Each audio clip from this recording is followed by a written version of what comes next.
Segunda-feira, 20 de março.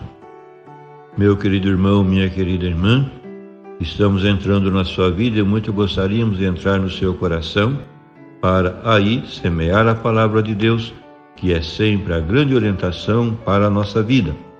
Nesta segunda-feira da quarta semana da Quaresma, a liturgia nos apresenta o Evangelho de São João, capítulo 4, versículos de 43 a 54. Naquele tempo, Jesus partiu da Samaria para a Galileia. O próprio Jesus tinha declarado que um profeta não é honrado na sua própria terra. Quando então chegou a Galileia, os galileus receberam-no bem, porque tinham visto tudo o que Jesus havia feito em Jerusalém durante a festa, pois também eles tinham ido à festa. Assim Jesus voltou para Caná da Galileia, onde havia transformado a água em vinho. Havia em Cafarnaum um funcionário do rei que tinha um filho doente. Ouviu dizer que Jesus tinha vindo da Judéia para a Galileia. Ele saiu ao seu encontro e pediu-lhe que fosse a Cafarnaum curar seu filho que estava morrendo. Jesus disse: "Se não virdes sinais e prodígios, não acreditais." O funcionário do rei disse: "Senhor, desce antes que meu filho morra." Jesus lhe disse: "Podes ir, teu filho está vivo." O homem acreditou na palavra de Jesus e foi embora.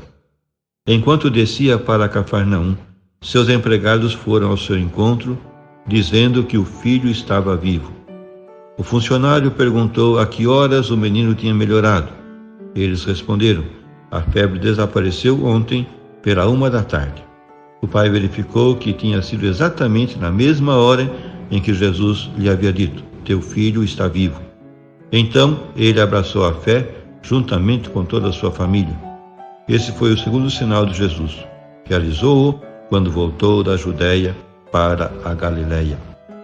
Meu querido irmão, minha querida irmã, a súplica de fé que um funcionário real de Cafarnaum faz a Jesus pedindo-lhe a cura do seu filho, gravemente doente, arranca o milagre de uma cura à distância pelo poder de Cristo, que se encontra em Caná da Galileia. Jesus manifesta-se nesse episódio como a vida em pessoa, tema que o evangelista João desenvolve nos capítulos seguintes aos de hoje. A narração desse milagre talvez seja a versão joanina da cura do servo do centurião, que refere à tradição sinótica.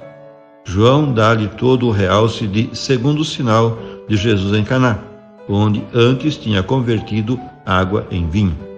A fé do funcionário do rei ao serviço de Herodes Antipas refere-se, no princípio, ao poder taumatúrgico de Jesus. Depois confia na sua palavra, quando o Senhor lhe diz: "Vai, o teu filho está curado." E mais tarde, ao comprovar pessoalmente a veracidade de tal afirmação, acredita em Cristo e com ele toda a sua família. É um processo ascendente de fé. Primeiro acreditou no poder curativo de Jesus de Nazaré, depois na sua palavra e finalmente na sua pessoa. Aqui se completa a fé. O contato com Cristo é fonte de vida e nova criação que perdura e não passa como o mundo que nos rodeia. Ele pode renovar-nos cada dia, ainda que o corpo se vá arruinando. Eu vos asseguro, quem escuta a minha palavra e acredita naquele que me enviou, possui a vida eterna e não será condenado, porque já passou da morte para a vida.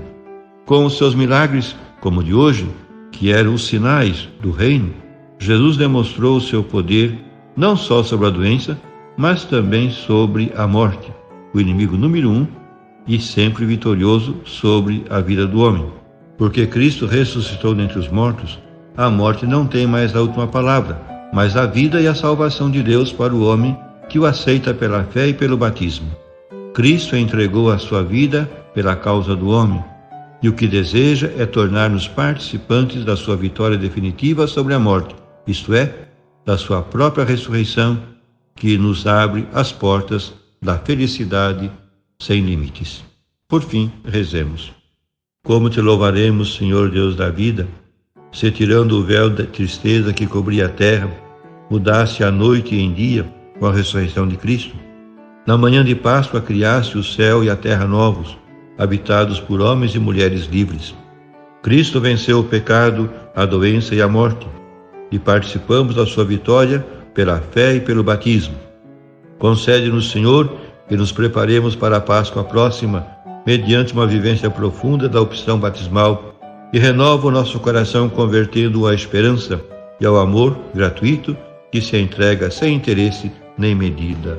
Amém. E a você, meu querido irmão, minha querida irmã, que me acompanhou nesse encontro com a Palavra de Deus, desça sobre ti a bênção de Deus Todo-Poderoso, Pai e Filho e Espírito Santo. Amém.